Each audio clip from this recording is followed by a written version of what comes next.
क्या आपने कभी सुना है कि एक नेता को अपनी जान बचाने के लिए सिर्फ 20-25 मिनट का समय मिलता हो? क्या यह सिर्फ राजनीति का हिस्सा है या यह एक घातक साजिश का हिस्सा था? आज हम आपको बताएंगे बांग्लादेश के पूर्व प्रधानमंत्री शेख हसीना के बारे में, जिन्होंने इस तरह की मौत की साजिशों से अपने आप को बचाया। नमस्कार, मैं हूं राधा राणा और आप देख रहे हैं आर्यभट्ट टाइम्स। बांग्लादेश के पूर्व प्रधानमंत्री शेख हसीना की ओर, जिन्होंने अपनी जिंदगी में कई बार मौत को मात दी। हाल ही में शेख हसीना ने एक खुलासा किया है जो पूरी दुनिया को हैरान कर रहा है। उन्होंने दावा किया है कि उनके और उनकी बहन के खिलाफ एक घातक साजिश रची गई थी और वे केवल कुछ मिनटों की दूरी से मौत से बची थी। शेख हसीना ने हाल ही में बांग्लादेश अवामी लीग के फेसबुक पेज पर एक ऑडियो संदेश जारी किया, जिसमें उन्होंने कहा कि उन्हें और उनकी बहन शेख रेहाना को मारने की साजिश रची गई थी।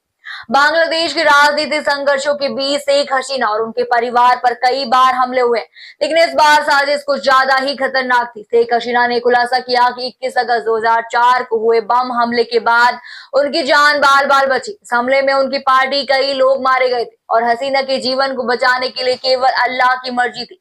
हसीना ने बताया कि उस दिन उन्होंने और उनकी बहन शेख रेहाना ने 20-25 मिनट के अंतर से मौत को टाला। अगर वे उस समय वहां होते तो शायद उनकी भी जान चली जाती। इसके अलावा हसीना ने यह भी बताया कि 2004 में बांग्लादेश में हुए बम हमले और कोटलीपारम में हुए हमलों से वे किसी प्रकार से बच पाई थी।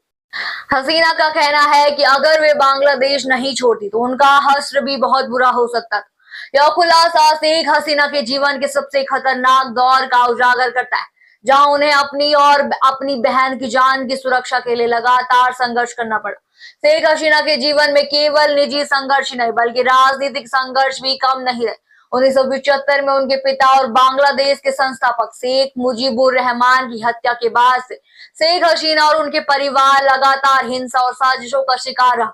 पिछले साल बांग्लादेश में हुए छात्रों के विरोध प्रदर्शन में हिंसा की एक नई लहर देखने को मिली, जिसमें 600 से ज्यादा लोग मारे गए।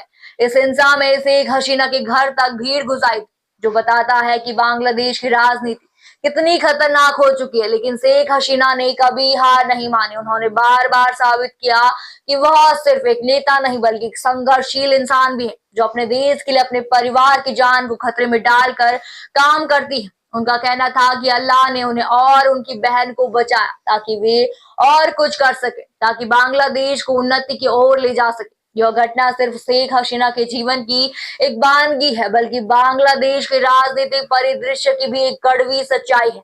ऐसे हमले और साजिशें केवल नेताओं के लिए नहीं है, बल्कि उनके परिवार के लिए भी खतरनाक हो सकती हैं। अब सवाल यह उठता है कि क्या इस तरह की हिंसा और साजिशों का अंत कभी होगा? क्या बांग्लादेश में राजनीति की यह क्रूर तस्वीर बदल पाएगी? फिलहाल के लिए इतना ही। बने रहिए आर्यभट्ट टाइम्स के साथ और साथ ही हमारे चैनल को सब्सक्राइब करना ना भूलें और फेसबुक वेबसाइट पर फॉलो जरूर करें।